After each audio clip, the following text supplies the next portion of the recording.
Welcome to Trading Nation, folks. I'm Eric Chemi. Today we're joined by Yale University professor Stephen Roach. He's also the former chairman of Morgan Stanley Asia. Professor Roach, it's good to have you here on the show. Great to be with you, Eric. All right, so let's talk Asia, as we always do with you. What are your current thoughts right now? It's been a very, I don't know how you want to call it, busy, combustible, stressful period over the last few weeks, especially with President Trump's trip out there. So kind of walk us through your mindset going into the end of the year. Well, my base case for the fundamentals of the Asian economy remains constructive, Eric, especially China, which is the most important thing to really get right in Asia. I think China's in a period of addressing a lot of its structural challenges, especially the debt issue, while at the same time committing to move ahead on this structural rebalancing toward more of a consumer economy, and doing it, I think, with a increasingly digital strategy that's being underscored at the Internet World Conference going on right now in China, and doing it at a surprisingly rapid clip. There's always risk to contend with in China, and the biggest risk, I think, right now is the potential for U.S.-China trade frictions made in America, as the rumor mill has it, that the U.S.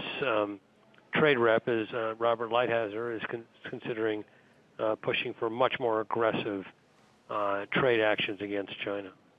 How often do you actually go to Asia? Do you make trips out there to get that on-the-ground feel of what's going on over there?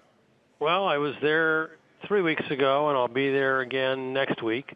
I probably go there about 5 or 6 times a year. Well, I was going to say, it might be better if you were a professor at Stanford or University of Hawaii. You probably get there a little easier, right? No, I like those long flights. You really get a chance to, rest and decompress and not be bothered by emails. Exactly. So let's talk about what's going on with North Korea.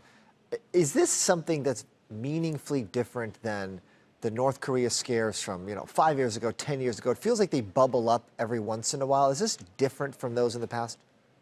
Well, it most assuredly is. I mean, there's just been a progression of advances that North Korea has made in terms of nuclear weapons capability and in missile delivery capability, and we're now at a really dangerous point where the threat of North Korea is something that can be projected not just as as a regional problem into Japan or obviously South Korea, but now to mainland United States, as well as, of course, to China. And so this is a potentially destabilizing threat with a very aggressive leadership that seems absolutely fixed on developing a capability and a presence in the nuclear club that is a very different consideration.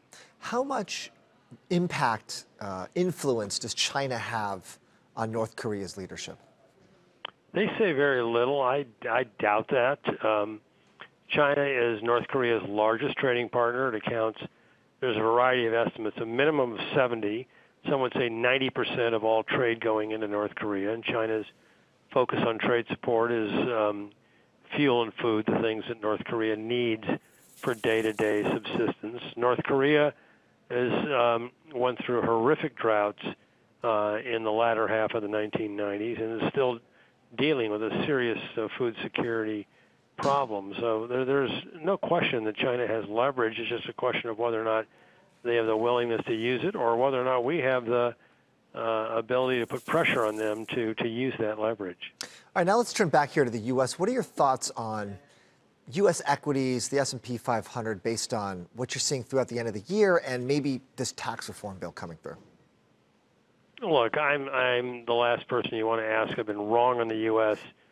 But it's fine. It's fine because you want to talk to the guys that are wrong, because then you just do the opposite of what they say. It's better than if you're 50-50. Bernard Baruch said a guy who's got a record like mine is a very valuable commodity. He said that 75, 80 years ago. Yeah. But I have felt, and the longer-term cyclically adjusted price-earnings ratio metrics that I look at, produced by my Yale colleague Robert Schiller, would support this. That the market is clearly in an overvalued state, and a lot of optimistic assessment of Trump administration tax cuts is now in the price. It looks like those expectations are going to come true, and so we'll see if this market, rallies on the rumor and sells on the news.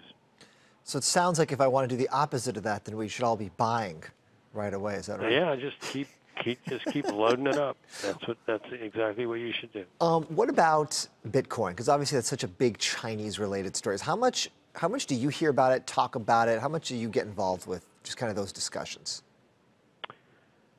Look, the Chinese, I think, recognize that sort of cyber currencies, cyber digitization of economic activity is an important part of their long-term strategy. But having said all that, I mean, you look at a chart, a Bitcoin chart, where the price action is vertical, and that's the last thing the Chinese want to get involved in. They've had 2 equity bubbles burst in the last 8 years, and they certainly don't need another one. So I think just from a pure stability point of view, they'd be very wary of a chart like that, which you can see in Bitcoin. Yeah, exactly. And then what about the reverse perspective? Because I know going through the election process over the last couple of years, there's this image of China that we have as Americans that, if for better or worse, so much of the rhetoric is that they're stealing our jobs or they're hurting our economy, that whole thing. But what is the reverse? So when you're in China and you're talking to people on the ground there, what is their view of America and Americans and that relationship in the global economy?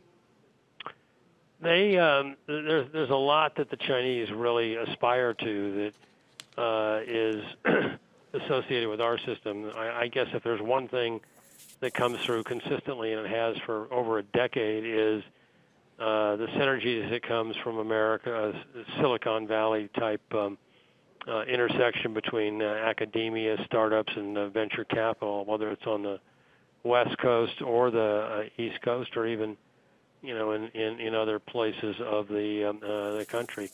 And they're trying to do that, but they're certainly lacking in that regard. Although there's aggressive, sort of technologically led incubation startups in places like Shanghai, Pudong, in the fintech area that are impressive, as well as in some of the medical technology startups in places like Shenzhen and Guangdong province. Gotcha. And then finally, real quick, because we're almost out of time, how many miles do you have flying? I mean, you've got to be like 1 million miles, right?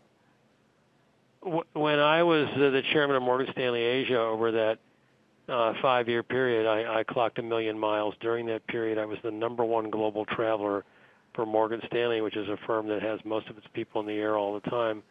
I had chronic jet lag, and it's taken me, I've now been retired for 6 years, and I'm just starting to come out of it. That's a good one. So get some rest the rest of this week, Professor Roach. We appreciate you coming on here, Trading Nation, talking to us.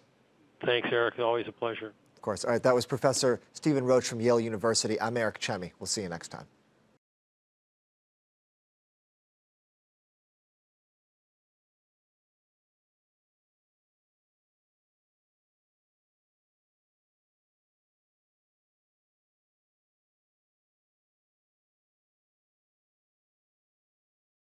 Hey there, thanks for checking out CNBC on YouTube. Be sure to subscribe to stay up to date on all of the day's biggest stories. You can also click on any of the videos around me to watch the latest from CNBC.